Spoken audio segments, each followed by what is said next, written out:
O santo do dia 2 de maio. Hoje vamos conhecer a história de vida de Santo Atanásio e dos demais santos e beatos celebrados na Igreja Católica no dia 2 de maio. Santo Atanásio nasceu em Alexandria por volta do ano de 295, no século III, de uma família cristã e recebeu uma boa educação cultural. A sua infância coincidiu com a perseguição do imperador romano Diocleciano, no ano de 313 a 313. No quarto século. E Atanásio pôde admirar, por um lado, a coragem dos mártires, por outro, a falta de coragem, ditada pela debilidade humana dos lápis, os recaídos, prontos para sacrificar aos deuses diante do perigo, depois pedir para ser readmitidos na comunhão com a Santa Igreja Católica quando a perseguição acabou. Desde a infância, Atanásio estava convencido de que um bom teólogo deve necessariamente ser também um bom cristão, um santo.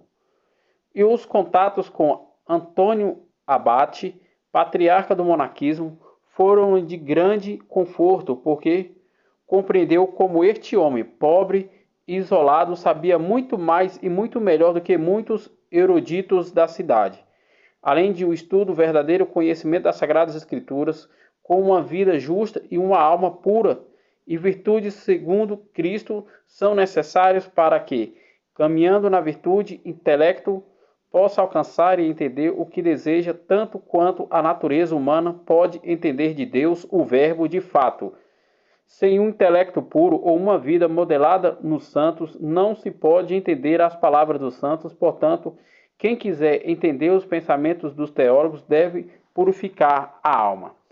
Atanásio viveu tempos difíceis. Por um lado, a Igreja Católica acabava de sair de um duro período de perseguições pelo Império Romano, ainda não encontrava uma correta relação com as autoridades imperial, visto que esta ainda influenciava as nomeações e as convocações do concílio, e sínodos e formulações doutrinárias. Por outro lado, surgiram incompreensões doutrinárias que ameaçavam comprometer toda a experiência cristã, especialmente com o arianismo.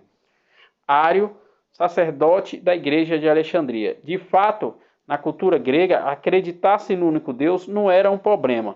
No entanto, tratava-se de ajudar os novos cristãos a compreender que Deus era uno e trino, e a difusão de tal doutrina teria significado transmitir a mensagem de que a salvação pode ser alcançada com as próprias forças e, portanto, tornaria inútil a encarnação. Em 325, no quarto século, Atanásio, como diácono, participou do concílio de Nicéia como assistente do bispo Alexandre. Aqui foi abordada a questão de Ário, e os bispos presentes proclamaram solenemente que o Filho é da mesma substância do Pai. Em 328, no quarto século, o bispo Alexandre morreu, e Atanásio tornou-se o seu sucessor. Como bispo de Alexandria, ele decidiu visitar os monges São Parcômio, na Tebaída. Atanásio, de fato, sabia que o monaquismo poderia oferecer grande contribuição para o povo. No entanto, Pacômio não compareceu àquela visita porque temia ser ordenado sacerdote e se ver envolvido no compromisso pastoral do seu amigo Atanásio, que o entendia cordialmente. Durante a visita de várias comunidades, os meletianos, discípulos do bispo Meliteus de Licópolis, no ano de 328, no quarto século, liderados por Giovanni Arfete, acusaram-no perante ao imperador ter ordenado bispo muito jovem e de ter imposto tributos injustos aos cristãos. Não foi difícil para Atanásio se defender-se dessas acusações, mas estas foram apenas o prelúdio do que ainda estava para acontecer. No final de 332, no quarto século, Atanásio foi acusado de ter mandado matar o bispo Assênio de Ipsere, enquanto ele estava simplesmente escondido em um mosteiro dos monges. Apareceu vivo bem no tribunal e foi um grande revés para os acusadores de Atanásio. Nem os arianos pararam-lhe de dar problemas. os melecianos submeteram-lhe documentos que há fórmulas de fé para ser assinado. Aparentemente poderia parecer ortodoxo, mas faltava a expressão da mesma substância. O imperador pediu a Atanásio que readmitisse Ário, mas depois de ter o documento, o bispo recusou. Neste ponto, em 335, no quarto século, os bispos arianos e meletianos convocaram um concílio em Tiro, que, em fase de maioria controlada de arianos e meletianos, decretou a prisão e o exílio de Atanásio. Nesse interior, Giovanni Arfati havia sido nomeado bispo de Alexandria, mas sua presença não durou muito, porque logo foi expulso pelos próprios cristãos de Alexandria.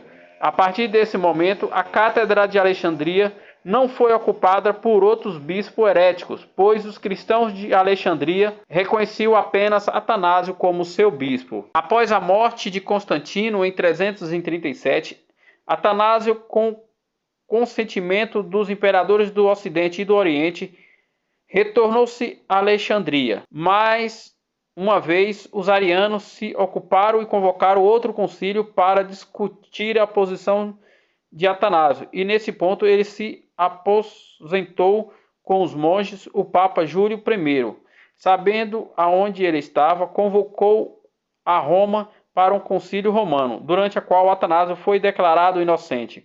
Porém, impossibilitado de retornar a Alexandria, pôde ensinar com suas catequeses entre 339 e 346, no quarto século, que o perigo do arianismo esvaziava a fé cristã na Santa Amada Igreja Católica e, ao mesmo tempo, difundiu a experiência do monaquismo como a prova de que tudo é graça, tudo é dom de Deus, para quem nele acredita e se confia nele. Somente em 346, após o concílio de 343, na atual Sofia, o bispo de Alexandria foi declarado deposto e Atanásio convidado a retornar, o que aconteceria apenas 3 anos depois.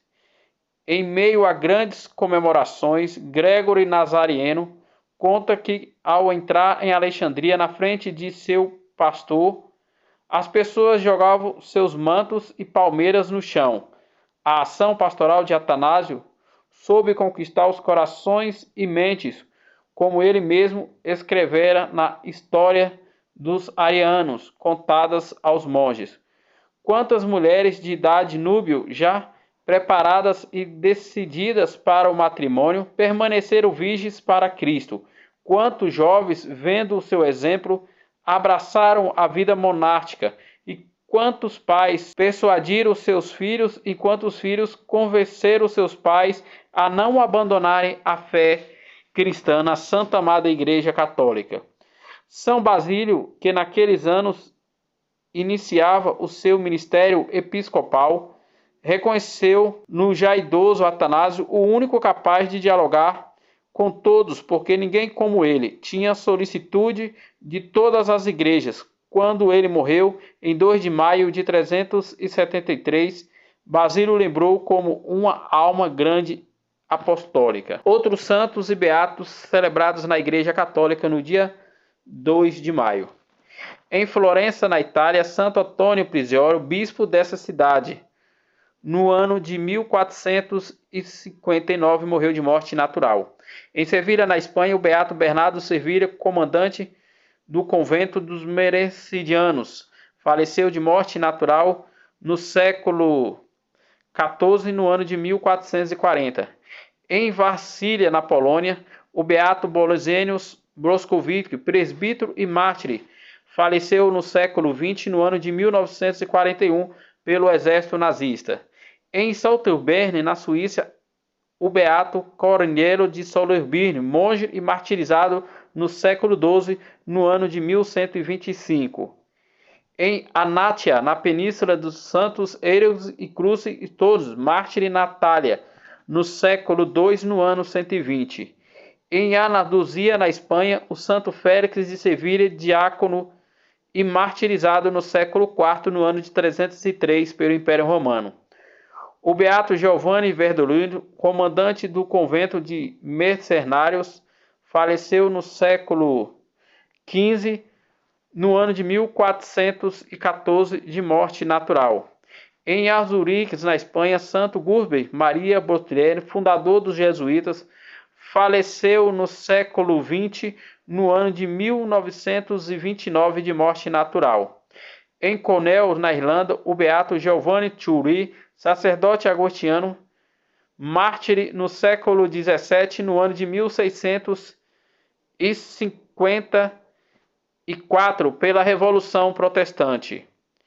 Em Sardenha, na Itália, o santo Gusitano, martirizado e decapitado no século XVII, no ano de 1616, pela Revolução Protestante. Em Zutwerg, na Polônia, a beata Maria a Curtina Helena Gordier, martirizada no século XX, no ano de 1945, pelo exército nazista. Em Lukoping, na Suécia, o beato Nicolas Hermansson, bispo, faleceu de morte natural no século XIV, no ano de 1391. São Bartolo Piero, na Itália, o beato Pietro Guillermino, faleceu no século XV, no ano de 1418, de morte natural. Em Bologna, na Itália, a beata Sandra Sebatina, virgem e leiga, faleceu de morte natural no século XX, no ano de 1984. Em Brantôme, na França, Santo Ciratio, mártir e venerado, no século XX, no ano de 1937, pelo exército nazista. Santo Uto Foge, monges, missionários e abade, faleceu no século VII, no ano 630. Em Borgonha, na França, o santo Valdorbiculos faleceu no século VII, no ano 668. Em Concélia, na ilha de Bézia, na França, santos Valdemoleanes, Florionze e Eugênio e Lodorico, bispos e martirizados no século V, no ano de 483, pelos pagãos. Em São Galo, na atual Suíça, Santa Vibordara de Virborana, virgem e martirizada no século X, no ano de 926, pelos pagãos. Esses foram os santos e beatos celebrados na Igreja Católica no dia 2 de maio, dia em que a Igreja Católica celebra Santo Atanásio, bispo de Alexandria, do Egito, o doutor da Igreja.